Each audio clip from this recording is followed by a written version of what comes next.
Hey everyone, this is a quick rundown of the Midjourney updates from December. Last month I shared a short demo on Midjourney's new style creator and the updates would be coming soon.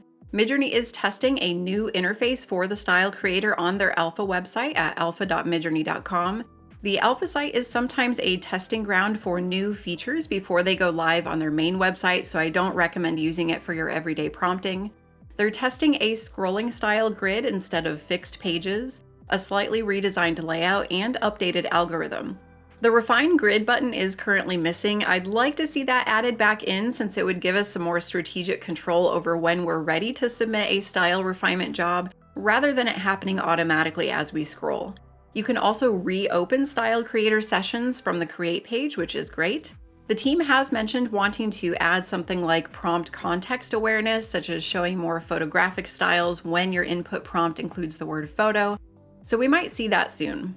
The interface will likely change a bit more before the new style creator is released to the main website, but I wouldn't be surprised if that happens within the next couple of weeks. If you do test out the style creator on the alpha website, you can leave your feedback in the Ideas and Features channel of Midjourney's Discord. And if you're new to the style creator, I'll link a couple of videos down below. V8 is the team's main focus right now. They expected to start their big training runs over the holidays, so we should be hearing an update on that soon.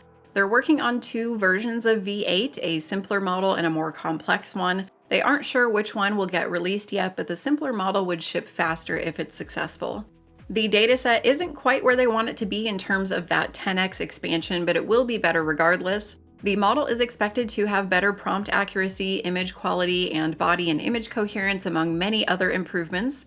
They are considering backward capability that would allow us to use our V7 SREF codes in V8. If you're curious how this would work, I'll link to a video on Midjourney style reference systems.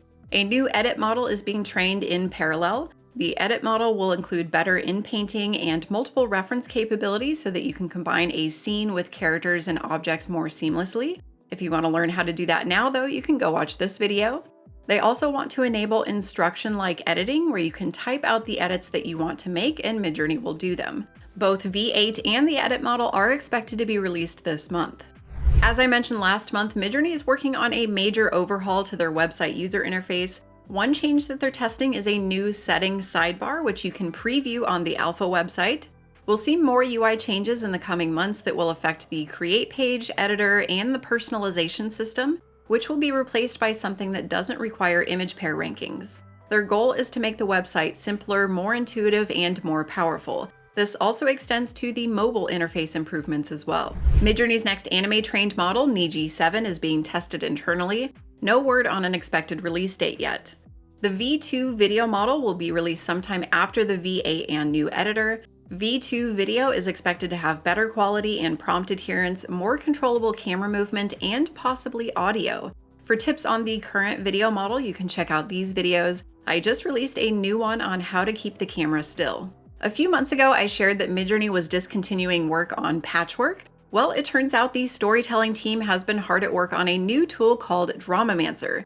Dramamancer is an AI game engine for writing interactive story games entirely with natural language.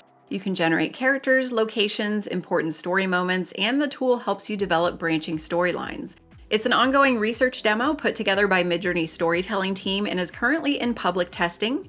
You can try it out at storytelling-dev.midjourney.com. I'll put the link down below along with their help guide. Try playing some of the public games first and then maybe make your own. I haven't had much time to explore it yet myself, but I'm curious to see how it evolves and what your first impressions are. Lastly, if it's been a while since you've logged out of Midjourney's website, go check out their homepage. They've added icons that represent each of their secret projects, which they've been teasing for well over a year now. Take a look and see if you can guess what they might be. We should be hearing details on some of them very soon.